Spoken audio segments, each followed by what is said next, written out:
हे कमळाचं फूल स्वामींना नक्की आवडेल। तसंही कालपासून मनात खूप विचार घोंगावतात। आता माझं मन हलकं होईल। कोण? काय करताय? सोडा मला।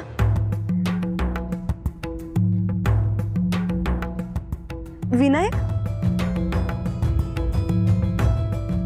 तुम्ही?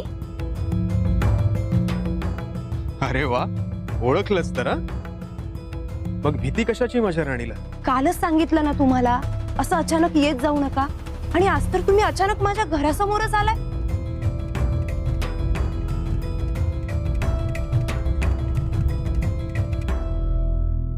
थांब, चल माझ्यासोबत। कुठे? अगं लग्न करायला। लग्न? हो। अहो तुम्ही काय बोलताय? कळतंय का तुम्हाला? लग्न हा खेळ वाटला का तुम्हाला?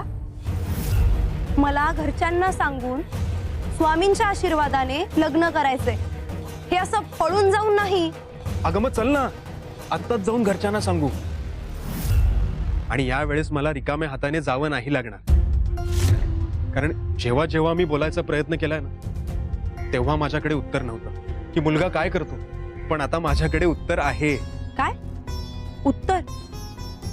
कालपर्यंत तुमच्या हातात एकही काम नव्हतं आणि आज अचानक असं कुठलं काम मिळालं तुम्हाला?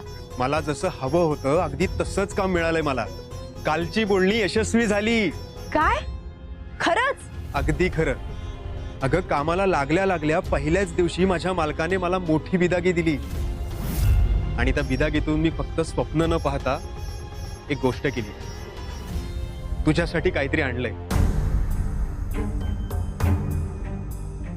बघ। कमी वेळेत जास्त कमाई झाली ना की माणूस कशा प्रकारे प्रेम करू शकतो ते।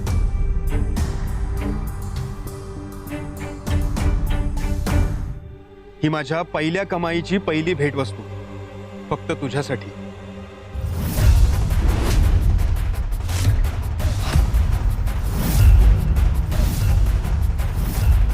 हे कानातले तुमच्याकडे कसे? अगं कसे आले म्हणजे? कालपर्यंत तुम्ही काम शोधत होता आणि आज अचानक तुम्हाला असं कोणतं काम मिळालं ज्यातून तुम्ही माझ्यासाठी सोन्याचे कानातले घेऊन आलात? अशी कोणत्या कामाची बिदागी आहे ही? मला सांगा, हे खरंच सोन्याचे आहेत ना?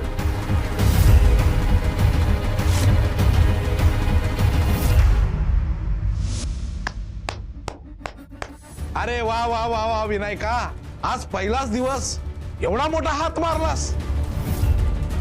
कालच परीक्षेत तू उत्तीर्ण झालास आणि एवढ्या मोठ्या ऐवजावर दरोडा टाकलास।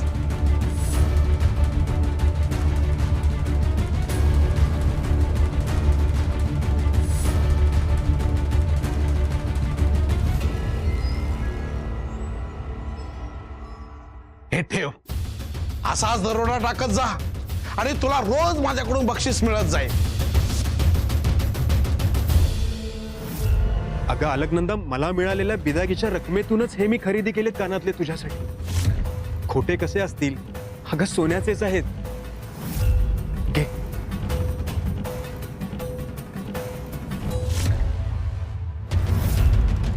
आणि हा हार।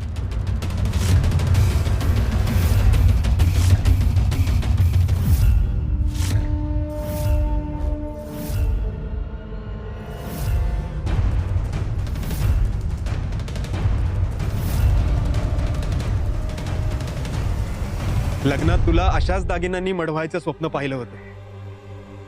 हा हार सुद्धा तुझ्यासाठीच आणलाय। खोटं बोलताय तुम्ही। हे कानातले मी सावकारांकडे गहाण ठेवले होते।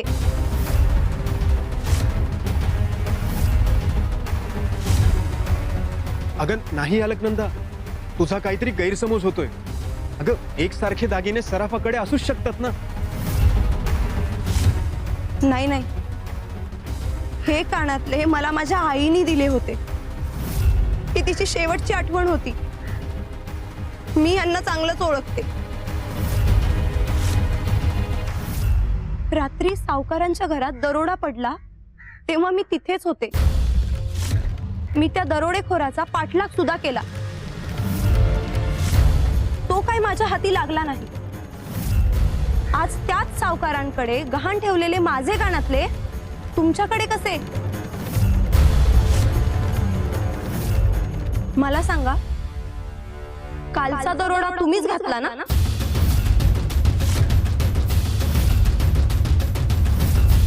नाही अगं अलकनंदा, असं का बोलतेस तू?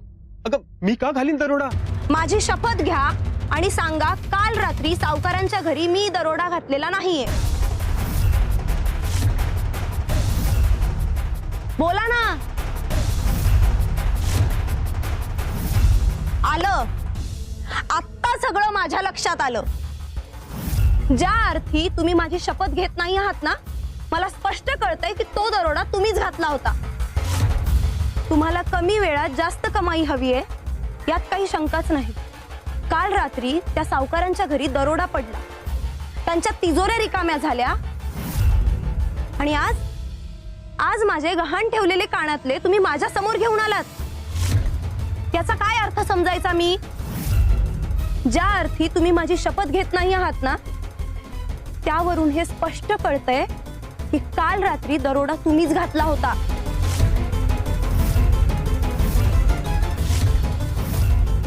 बोला, तुम्हीच घातला होता ना दरोडा? बोला ना विनायकराव. हो, टाकला मी दरोडा. सावकाराचं घर, त्याच्या तिजोरीतलं धन मीच लुटलं होतं. अगं पण मी हे का केलं हे ठाऊक आहे का तुला?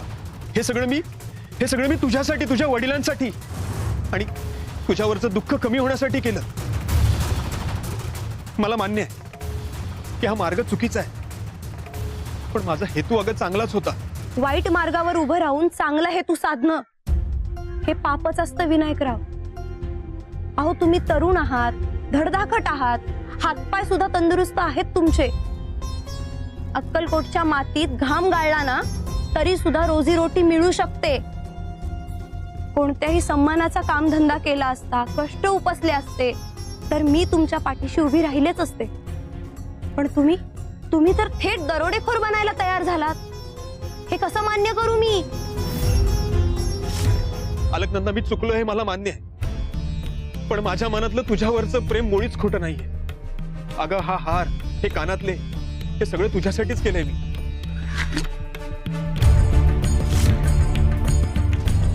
अलकनंदा, अगं ऐक तरी. अलकनंदा.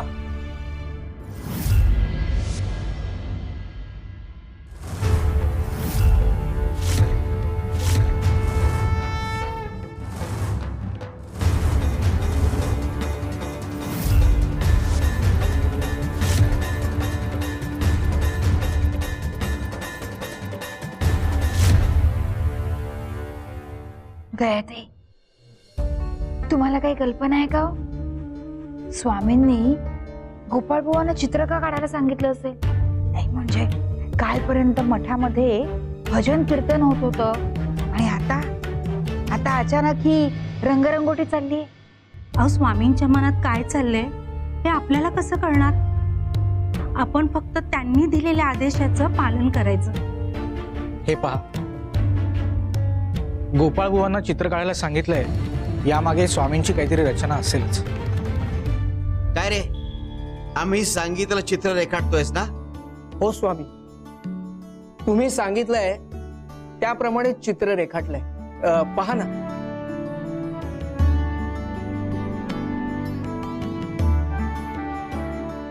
वा गोपाळ बुवा, चित्र खरंच छान झालंय. म्हणजे चिखल आहे पण तरीही कमळ अत्यंत सुंदर दिसतंय. स्वामी, एक विचारू का? नाही म्हणजे तुम्हाला चालत असेल तर हे चित्र मी माझ्याजवळ ठेवू का? कपिलताई, अहो स्वामी काय म्हणतात ते तरी ऐका.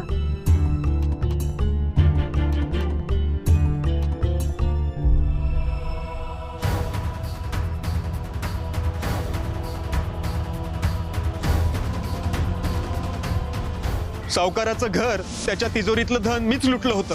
हे सगळं मी तुझ्यावरचं दुःख कमी होण्यासाठी केलं. स्वामी, काय ग?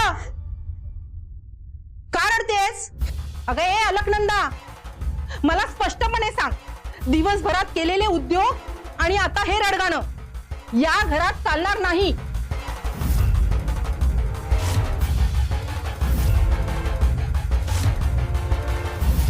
अगं हे हे काय काय आहे तुझ्या हातात?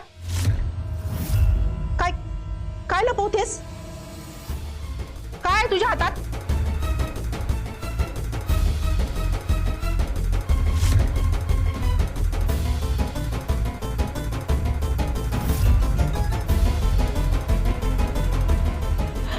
अलकनंदा, अगं हे कानातले तू तू सावकाराकडे गहाण ठेवलेलेस ना? मग हे कसे सोडव? तू तर म्हणालीस तुझ्या लाडवांचा उद्योग फसलाय म्हणून.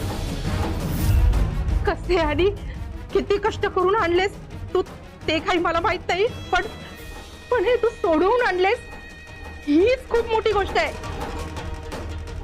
अगं मग यात यात रडायला काय झालं तुला? अगं या गोष्टीचा तर आनंद व्हायला हवा. आज हे कानातले सोडवून आणलेस, उद्या उद्या नवीन दागिना बनव. आणि माझे शब्द लक्षात ठेवा. अगं एक दिवस मी या घरात तुला राणीसारखं ठेवेन. मलाही असं तुझ्याशी वाईट वागायला नाही का आवडत, पण आपल्या घरची परिस्थिती सुधारलीच नाही तर माझी चिडचिड होईलच ना. तू थोडी कंबर कसून राहिलीस, कष्ट केलेस आणि थोडी तडजोड केलीस ना तर सगळं मार्गी लागेल बघ. सावत्र का असे ना, पण तू मला आई मानतेस ना, मग या आईला थोडं सुख दे ग. थांबा, मी तुला पाणी घेऊन येते.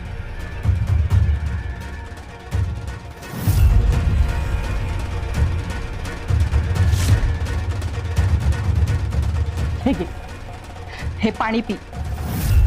अगं हे घर तुझ्यामुळेच उभं राहील एवढं लक्षात ठेव.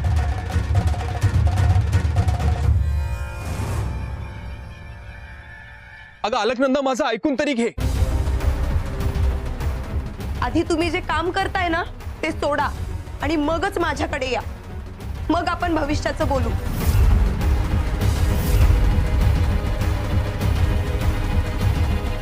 कलेश शिरलाय गावात. जर त्याच्या प्रभावापासून वाचायचं असेल आणि इतरांना वाचवायचं असेल तर सतत बौद्धिक घेत राहणं गरजेचं आहे. बौद्धिक म्हणजे? तुम्ही शिकाल ते इतरांना सांगाल. हे कमळाचं फूल पहा.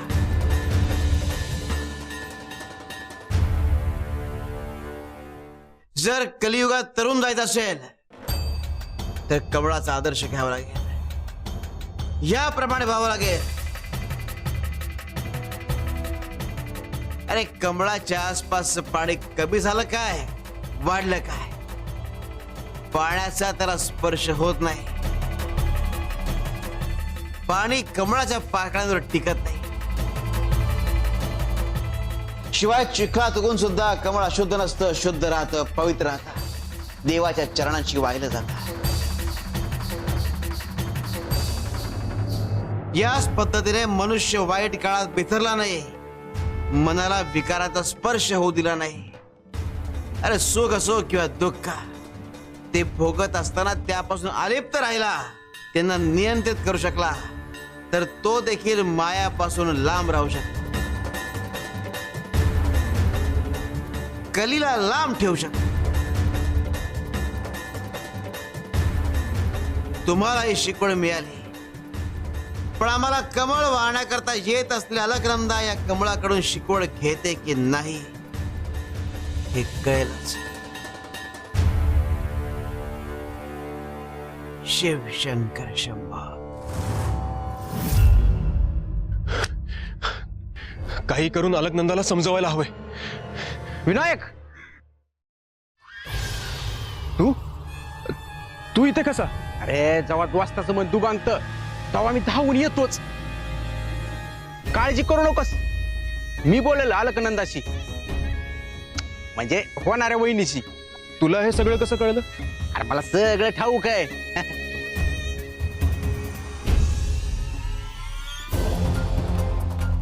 हे बघ, मला तिलाही गमवायचं नाही आणि मिळालेलं काम सुद्धा गमवायचं नाही. काळजी करू नकोस, मला सगळं ठाऊक आहे. काय बोलायचं, कवा बोलायचं आणि किती बोलायचं ते. विनायका, तू फक्त तुझ्या लोभाला, तुझ्या भीतीला, तुझ्या अहंकाराला होकार दे.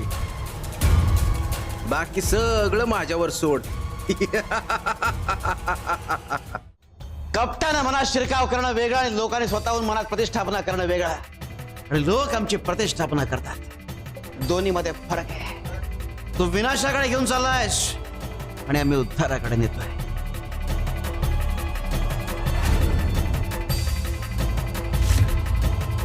स्वामी, काय झालं? या खोलीतलं सगळं सामान बाहेर काढा.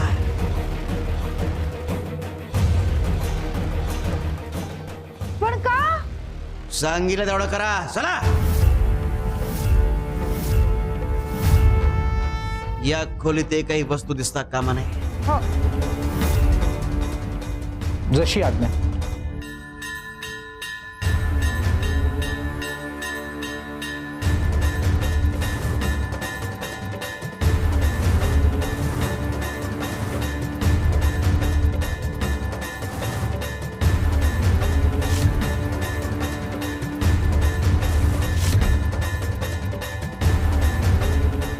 झालं सगळं खाली.